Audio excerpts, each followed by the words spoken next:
Today's video is brought to you by Fuck It, I'm Going Deep. Not to be confused with Fuck It, I'm ending your streak like Eli Manning, because Patriot fans know all about that. But you know what, Giants fans? Maybe it's time you get another receiver. Maybe you can get T.O., but then again, we all know how that may turn out. YouTube Nation, Manvin TV, aka Me TV, aka man, it's fucking nice out. I'm not sitting in the house. This is crazy. I won't give y'all an announcement right now, alright? I'm letting you guys know that these videos now will be cut short, alright? I'm just letting you know that now. So no more 30, 40-minute videos, because life is calling me, man. I don't have time for this. Like I said, the recording doesn't take long, but it's the editing and making sure things don't get blocked, and it's just too much. Real life is calling. Look, we got fall coming up. That means the end of, basketball league is coming up, the postseason, whatever, the end of the league, and then football starts up. Understand that real life is calling me. I don't have time for this. I'm going to have fun with my life. I'm not sitting on here like I don't know how some of you guys do it. All right, you got 400, 600 videos up. You're arguing online all day with people over some opinions on sports and video games. I don't get it. I don't understand it. I mean, hey, if that's what you do, that's you, but that's not me. That's not me, man. All right, I'm going to go out and I'm going to enjoy my life. I don't know about the rest of y'all. All right, but like I said, it'll be cut down, maybe down to 20, 26 minutes, maybe. All right, so I'm just kidding. You're still going to get the same show. It's just a little bit shorter. That's all. Anyways, guys, I want to move on because this week, or should I say last week, was a great week for sports. I want to start off with U.S. That's right, U.S. versus Mexico. Guys, I went to the game, all right? And I'm telling you now, when you buy tickets to the game, all right, when I was on the phone, they sit you in specific seats because the rivalry, all right? So you'll be sitting in the U.S. side, and then they have the Mexican side. So understand, Mexican fans, you guys were great to be around. It was just amazing. The camaraderie was crazy. For those who don't know how it was going down, let me tell you, all right? Because when you first get into the parking lot, you'll see all these people. They're already, it's almost like any other tailgate, all right? They're cooking and everything. They're trying to sell stuff. When you get past the parking lot, Mexican people just grab you.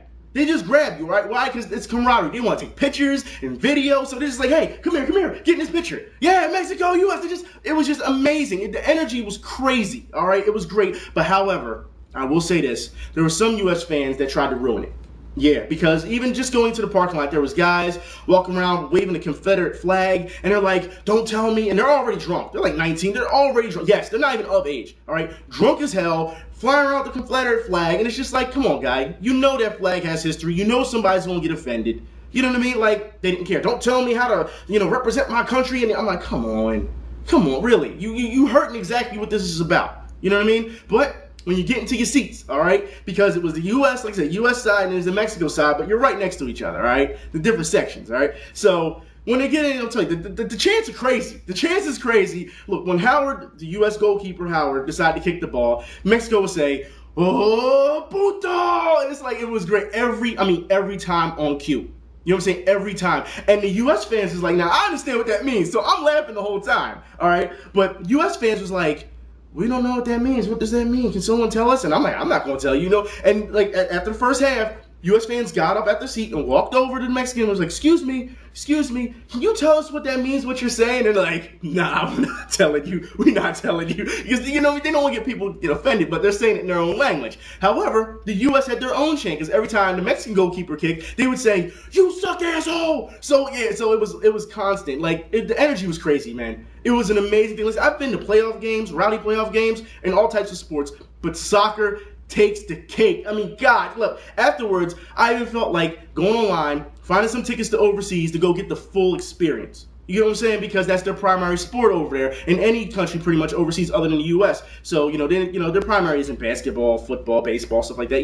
Their primary is football or soccer over there. So I want to get the full experience. It was an amazing thing. Man, soccer deserves more respect. It really does. And speaking of soccer, all right, I got a chance to see Manchester City versus, Swansea, all right? Got a chance to see it, and I want to say now, the commentary on ESPN was great due to the fact that we didn't know what the chant, well, at least I didn't know, what the chants meant, for Swansea, and they were going into, the history of how the Swansea Dogs saved 27 people one time, and that's what the chant was for. And I'm telling you now, Manchester City looked really bad in the first half, pretty much the first half, all right? Swansea had control of the ball until the end of the first half, where Manchester City took over, and that kick off the crossbar was just crazy. I'm shocked it didn't go in. But the second half, Manchester City just took over, and it was just crazy because, both the first two goals were nice setup goals, but the third goal was great because the guy lost control, kicked the ball backwards around, and set the other guy up. He didn't even see the guy. You know what I mean? And the guy kicked in and scored. They won like 4-0 or something like that, but it was just an amazing game. Swansea has nothing to be, ashamed of, because that goaltender, man, there was times where he was stopping 2-3 kicks at a time, just right off of each other. So he tried his best, all right? But Man City showed exactly why they deserved to win this game. Of course, it didn't start till, like I said, the second half, but they just went off on people. It was great. And I want to say also, just for you guys to know how we'll see more MLS or just soccer in general in the U.S., NBC has signed a 3-year deal. That's right, a 3-year deal with the MLS, so that 40 million plus more people will get a chance to see soccer, which I think is a great thing. All right, I'm telling you, soccer, it's great. It deserves more respect than what it gets. Now I need to move on, all right, because I want to talk fighting a little bit, all right? We want to talk this mixed martial arts thing. For those who saw Dan Hardy versus Lytle, seriously, this was a great, if you haven't seen it, by all means, please watch it. This was a slugfest. It was pretty much two guys staying in front of each other and punching the shit out of each other, and it was great. And the thing is, Dan Hardy, he broke what he was going in there to do. He barely threw leg kicks. He threw some in the first round. Then you didn't see it anymore till like late in the third round. All right, so it was like, okay, that was kind of uncharacteristic of Dan Hardy. But like, they was just throwing punches left and right. I mean, they were catching each other on the chin, left and right. And there was times where guys would get dazed, but they couldn't capitalize on it. It was great. Anyways, Lytle, that was his last match. He beat Hardy off of off a submission, which clearly it showed he had. And I'm thinking to myself, that guy's going to tap. He's not breaking out, and he tapped. And I was like, I understood why. I understood definitely why. That's the way you want to go out. And it was in definitive. Seriously, it was definitely like he showed that he deserved to win that match. And that, that's how he was going out. That's the way you want to go out. That's the way you want to go. I'm just saying, all right? But anyways, congratulations, Lytle. I'm just saying. Now, I need to move on, all right? Because we got to talk NFL. Now, I've been telling you guys last week, I was like, Thursday Night Football. We're going to talk Eagles-Ravens. Now, look. You guys have been sending me messages about the Eagles defense. And I told you guys that we have a lot of work to do. Now, in the first quarter, early in the first quarter, Eagles-Ravens, I will say this, all right? There's no way that defense was ready. There was a lot of mismatches. Flacco, I'm telling you now, for those who don't understand, all right, Flacco threw, this is for Ravens fans, last year, Flacco threw about 325 passes or something like that, all right? Threw about that. Now, let me tell you something now. 150 of those 300-plus passes were checkdowns.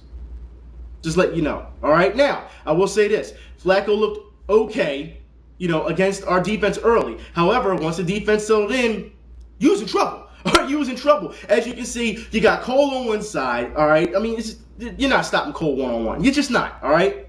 I'm just saying, you got, was it Babel? You got him. He's a definite force. The secondary looked good. Like I said, other than some plays that mismatch each other, in no way possible. This Eagles defense cannot do anything like just good. There's no way that they are going to be less than great as far as I'm concerned. All right, and I put it this because it comes down to the coach. It really does. It comes down to the coach, and I'll say this because for those who didn't watch the whole game, near the fourth quarter, coaching killed us. Defensive coaching, the schemes killed us. The Ravens marched upfield, and they almost scored on us. And I put it like this: the reason why they didn't score was only because of the Ravens' fault. That's the only reason. I put it like this.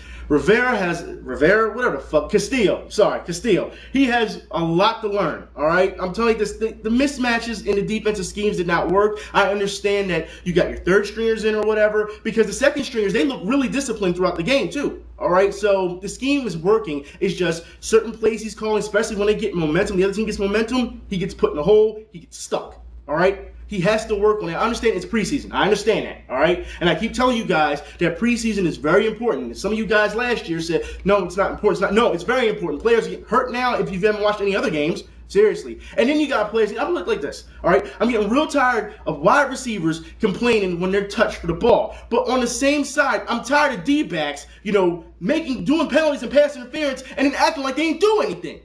Player of the year last season. Left foot fires and a penalty marker as contact was made. Brown. And the collision was Josh Wilson. Great to see Josh back out on the field. Exactly, and he did grab him. I mean, he's pleading his case, but there was a little bit of a tug so that Antonio couldn't turn around. Number 26, defense. The ball will be played for spot of foul.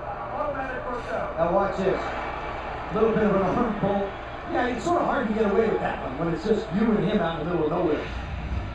How is that not pass interference? Then he's going to argue saying it isn't. Look, if there's one thing that I hate, it's guys, or players I should say, who think they're so perfect that they can do no wrong. I absolutely hate it, all right? Man up, own up to it. That's simple. All right, just own up to it. Now, I want to say thank you.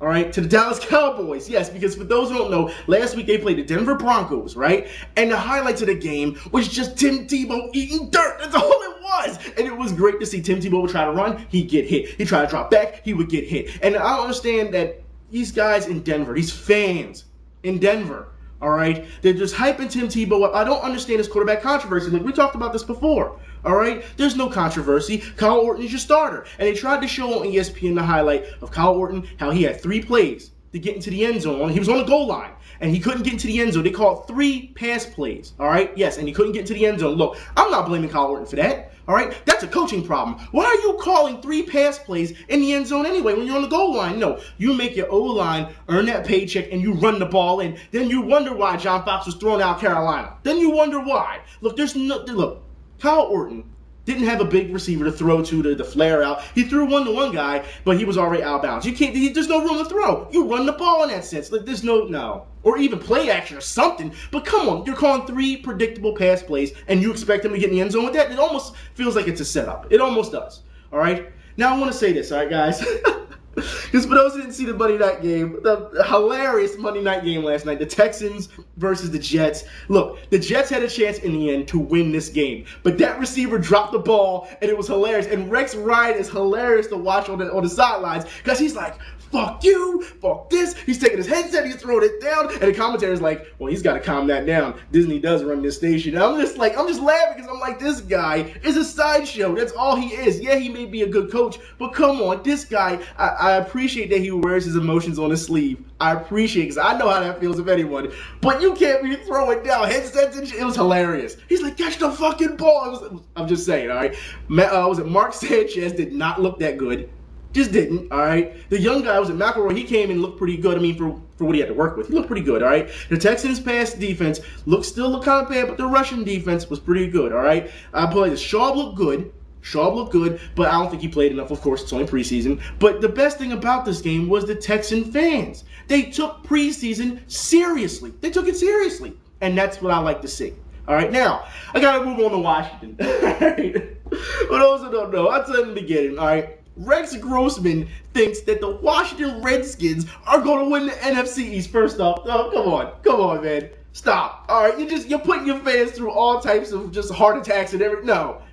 All right, you're not going to beat the Eagles. You're not going to beat the Giants, and you're sure as not going to beat the Cowboys. What makes you think that you can win the NFC East? Seriously, look, I don't want to jump on Washington fans because, I mean, seriously, throughout the previous, I should say, couple of seasons, they've had a lot of shit to deal with, a lot of heartache. I don't want to jump on Washington fans, but Redskins fans, if you're backing Rex Grossman on this, then you deserve to be laughed at. This is crazy. Come on, he's trying to compare this to the Bears when he went to the Super Bowl. What are you doing in the Super Bowl? Exactly. Nothing. Got picked off. All right? I'm telling you, Rex Grossman, he's an okay quarterback, but you cannot sit here and say we're going to win the NFC East. Come on now. Come on. Stop that. That's just...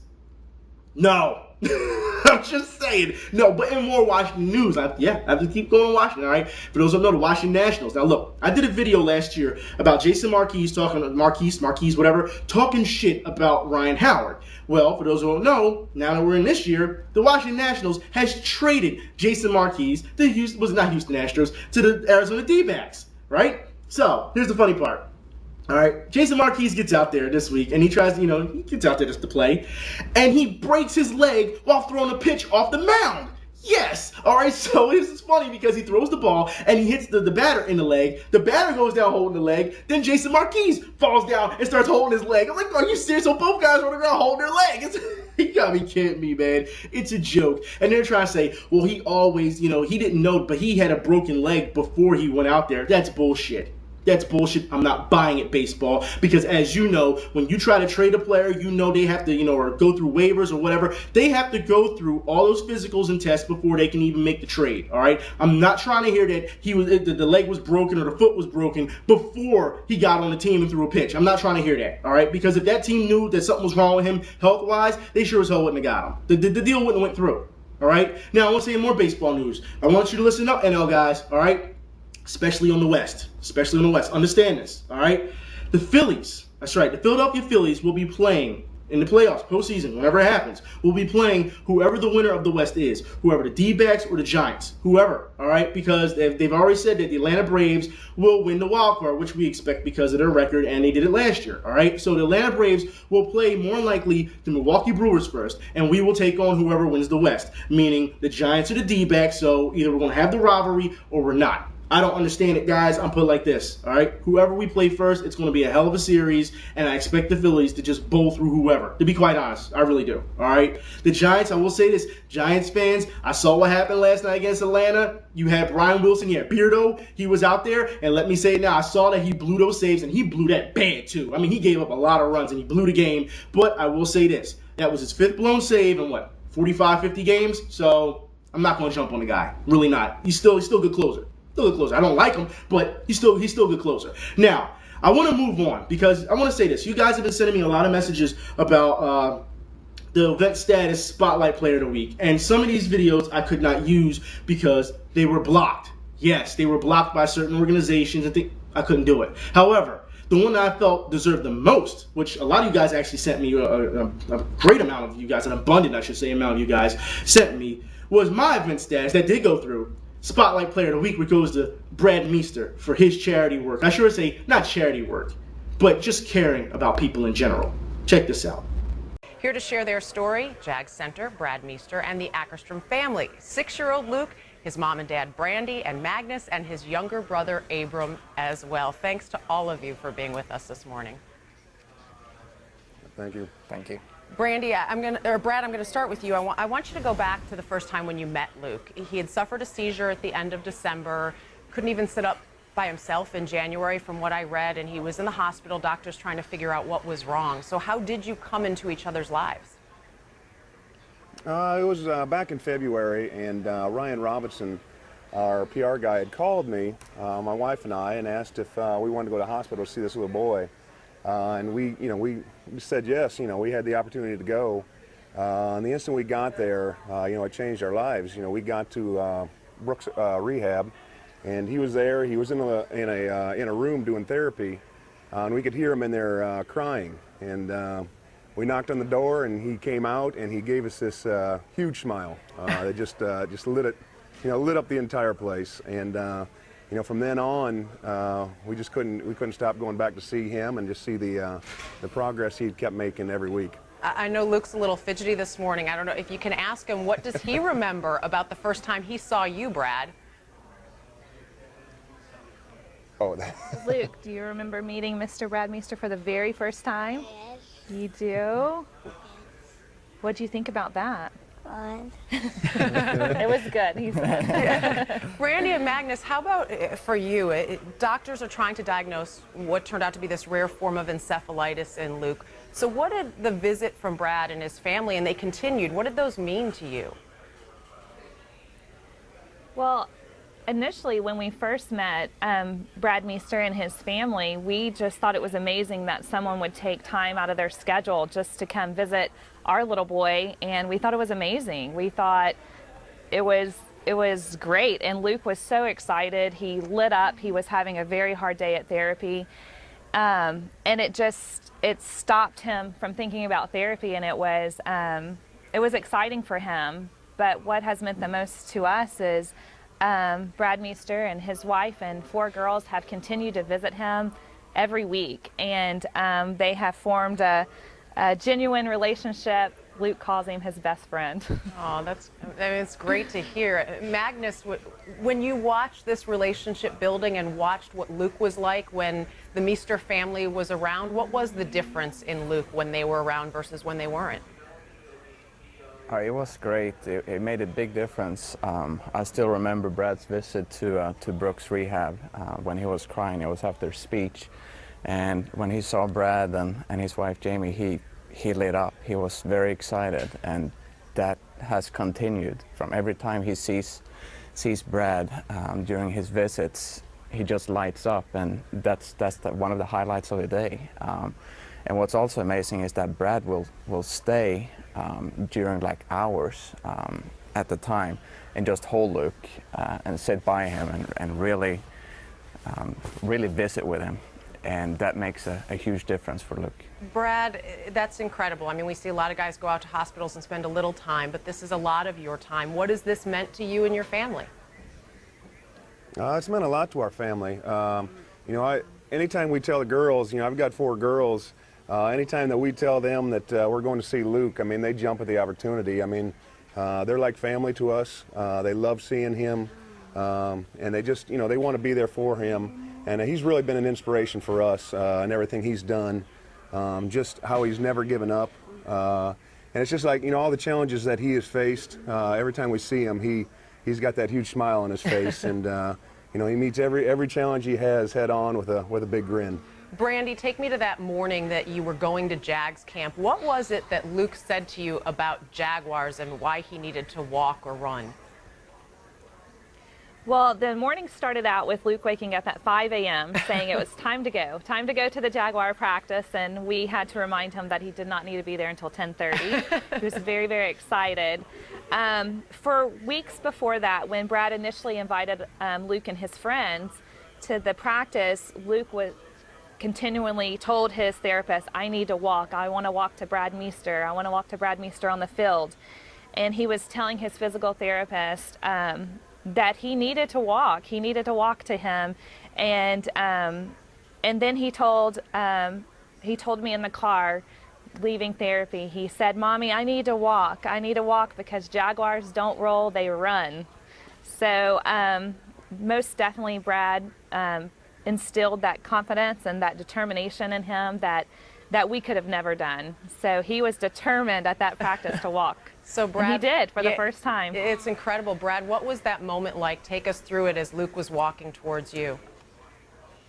It was a tremendous feeling. I mean, coming from the first time we saw him where he could, you know, he couldn't even sit up, you know, and he was just saying a few words, to that moment, I knew that he was going to try to walk to me, and I just seen him do it. I was only probably about 4 or 5 steps away, but he could have gone a lot further. I couldn't believe it. I mean, it was just an amazing moment. I think he could have walked the entire field that day, and it was probably one of the happiest moments ever, just to see him do that.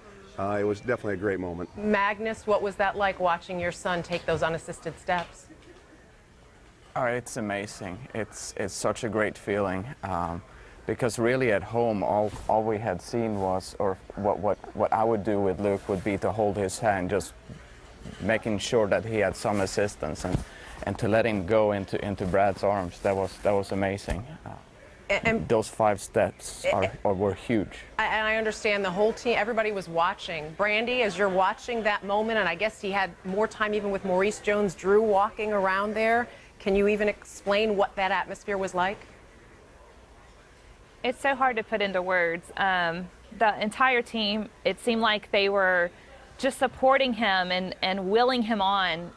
Like Magnus said, that was the first 5 steps that he has taken without anyone holding on to his arms. And just as his parents, when doctors have told us, even specialists have told us, he's probably not going to walk or talk, and to see that he has overcome, and to see that he walked his first 5 steps into his best friend's arms, Mr. Brad Meester, it was just a moment that I will never forget. I was in tears, Magnus was in tears. His therapists were able to come to the practice and watch that, and they literally had their mouths open because they work with him every day and they had not seen him do that yet. So it was just a moment I will never forget. Brad, how about the team? I mentioned 90 guys on that roster, everybody watching. What has that meant to your team at this point? It's meant a lot. I mean, I think it really puts in perspective some of the stuff that we go through. You know, I said to them that, you know, sometimes we sit here and complain about, you know, how hot it is out there in training camp, or, you know, you're a week into training camp. Well, those obstacles that we face, those challenges that we face are nothing really compared to what, you know, this guy here has gone through. He's gone through so much and has really met every challenge with a huge grin, and just met every challenge head on. And it's really inspired me and inspired a lot of the team to, you know, face these challenges the way he has. Well, we certainly appreciate you joining us to tell the story. It's captivated all of us who have read it. Thank you. We hope Luke continues to get better. Brad, be healthy and have a good season. And we wish all of you the best of luck. You have all of us on your side now, too. All right, thank you. Thank you. Thank you. And like I said before, if you have an athlete in your city or your town or wherever and they're doing a lot of charity work and there's video proof of it, please, by all means, send it to me so I can give them the proper respect they deserve. I'll talk to y'all later. Y'all be safe. I'm out.